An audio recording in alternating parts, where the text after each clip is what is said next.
Morning Year 4, welcome to your second maths lesson of this week, and today we're going to be looking at dividing 3-digit numbers by 1 digits using the chunking method that we worked on last week. To get our mathematical brains thinking though, we've got a little bit of a true or a false question to start with today. And the question is, well, the statement actually, and we've got to decide whether it's true or false.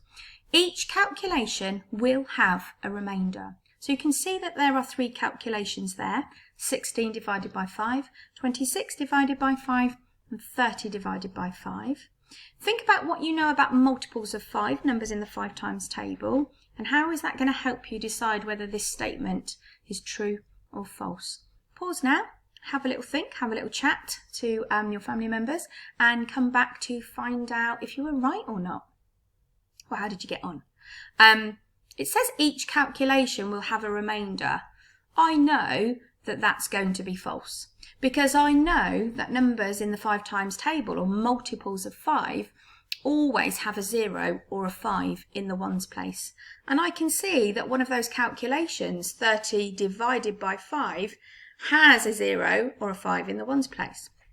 Whereas the other two don't, they've got 6s in the ones place. So I know that these 2 calculations will give me some left over, will give me a remainder, but this one will not. So it is false. Right, here we go then. So 3 digits by 1 digit. So we're going to start by having a look at this calculation here. And you'll find me solving this calculation on my whiteboard on another little clip on YouTube. So you need to pause here now. Pop over to the other clip, which will be on the YouTube channel, and watch me solving this calculation on a whiteboard where I talk you through the steps that you need to do chunking, just to remind you. You can watch it, just watch it, or you can have a whiteboard if you're lucky enough to have one of those at home, or a piece of paper in front of you, and you can work along with me. It's absolutely fine, whatever you'd like to do. Remember, it's there for you to watch more than once if you need to. And when you've watched that, what you need to do is you need to pop back over here, and then I'm going to give you your calculations for today where you can choose your own challenge. Right, thank you for watching the clip. Hopefully you've got your memories refreshed of how we do chunking, because it's been a few days, hasn't it? So here are your challenges today. Here are your calculations for you to choose. So if you're not feeling particularly confident today, or you think you may have forgotten about chunking, then a good place for you to start today would be the orange calculations. If you think, oh yes, I remember how to do chunking, I was quite confident with it last week, I'm going to start with the green calculations. I would like everybody to start with one green calculation, and then if you are confident with that and you've managed to check it, and I'll explain to you what I want you to do about that in a minute, then you can have a go at the blue calculations. So what I'm expecting today is, my expectation is that you will complete 4 calculations, and I also want to see you using the inverse to check today. Okay, so we know, if you've watched the clip over on the whiteboard, that the inverse of divide is multiply. So I'm expecting to see 4 calculations, and I'm expecting to see some inverses for you to check. You don't have to do the inverse every single time, but I'd like to see you having a go at least one of your calculations, so you can become your own assessor, really, your own checker, to see if you're right or not. So you're going to pause now. The answers to the calculations you'll be able to find in the Google Drive on the PDF document. So they are all there for you or your family members to mark to be your own teacher. So have a go, see how you get on. Remember to use bigger multiples today though. So multiples of 10 today might not be efficient enough. You might have to do multiples of 100 or bigger multiples. So have a little think about how you can be the most efficient mathematician you can. Right, so well done for having a go at your 4 calculations. We're going to end today's lesson with just a little bit of a problem for you to have a think about and have a solve at.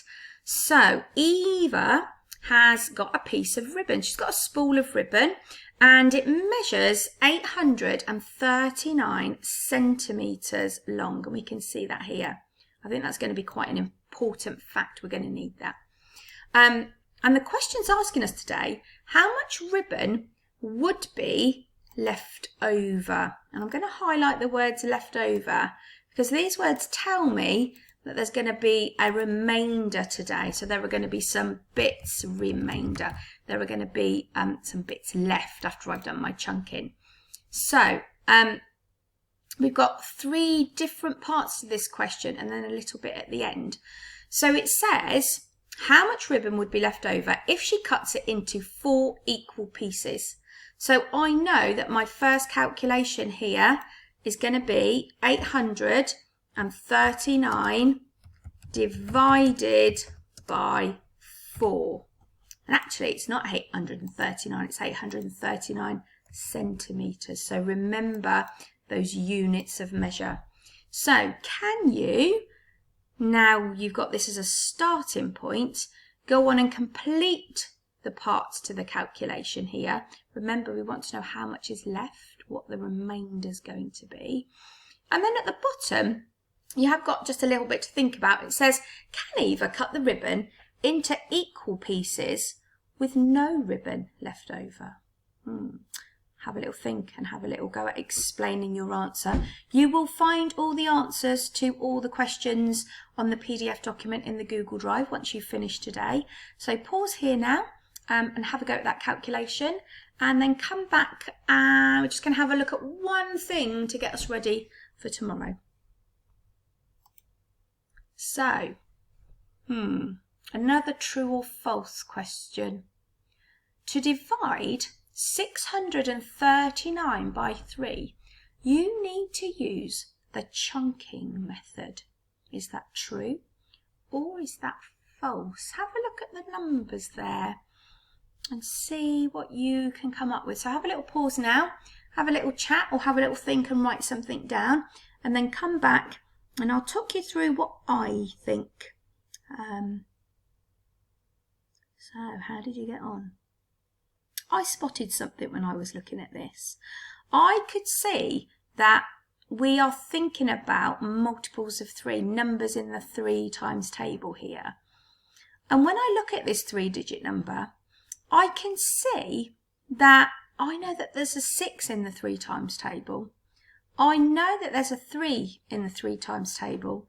And I know there's a 9 in the 3 times table. I think I can do this calculation mentally because I know that if I just had 6 and I was dividing that by 3, that would give me 2. But it isn't 6, it's 600.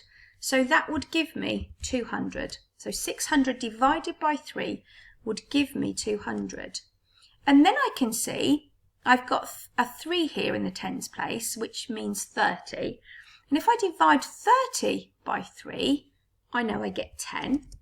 And then I can see that I've got a 9 in the ones place, and I know that if I do 9 divided by 3, that gives me 3. So I think that 639 divided by 3 is 213. And I know that I can do the inverse to check. So the inverse would be 213 multiplied by 3. Well, I know that 200 times 3 would be 600. I know that 110 times 3 would be 30. And I know that 3 multiplied by 3 would be 9. And if I add all those back together, I get 639. So actually, we didn't have to do any chunking for that at all. We could have just partitioned our 3-digit number and done each little bit separately to divide. I wonder if you got the same. I'll see you tomorrow. We're going to come back and we're going to do a bit of problem solving tomorrow. We're going to be thinking about what we've learnt so far about chunking, and I think a little bit about multiplication, about the grid method tomorrow. So looking forward to see you then. Bye.